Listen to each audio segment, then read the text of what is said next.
ಹುಡುಗಿ ತನ್ನ ಹುಡುಗನಿಗೆ ಹೇಳ್ತಾಳೆ, ನಿನ್ನ ಬರ್ತಡೇ ಬರ್ತಾ ಇದೆಯಲ್ವಾ, ನಿನಗೆ ತುಂಬ ಎಕ್ಸ್ಪೆನ್ಸಿವ್ ಗಿಫ್ಟ್ ಕೊಡ್ತೀನಿ ಅಂತ ಹೇಳು, ಏನು ಬೇಕು ಅಂತಂದಾಗ ಹುಡುಗ ಹೇಳ್ತಾನೆ, ನಿನ್ನ ಕಡೆ ಅದು ಕೊಡೋಕ್ಕಾಗಲ್ಲ ಬಿಡು ಅಂತಂದಾಗ ಹುಡುಗಿ ಹೇಳ್ತಾಳೆ, ಯಾಕೆ ಕೊಡೋಕ್ಕಾಗಲ್ಲ ಅಂತದ್ ನಾನು ಏನು ಕೊಡ್ಸೋಕ್ಕಾಗಲ್ಲ ಅಂತಂದಾಗ ಹುಡುಗ ಹೇಳ್ತಾನೆ, ನಿಯತ್ತು ಮತ್ತೆ ಪ್ರಾಮಾಣಿಕತೆ.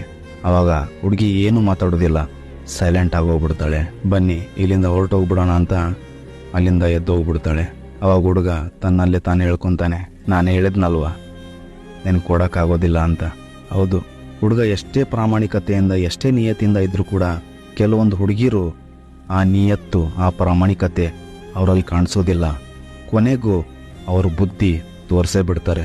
ಪ್ರಾಮಾಣಿಕತೆ ಮತ್ತು ನಿಯತ್ತಾಗಿ ಪ್ರೀತಿ ಮಾಡುವಂಥ ಹುಡುಗ ಏನಾದರೂ ಸಿಕ್ಕರೆ ಅಂಥವನ್ನ ದಯವಿಟ್ಟು ಕಳ್ಕೊಳ್ಳೋದಕ್ಕೆ ಹೋಗ್ಬೇಡಿ. ಅಂಥವನು ಈ ಜಗತ್ತಲ್ಲಿ ಸಿಗೋದು ತುಂಬ ಅಪರೂಪ.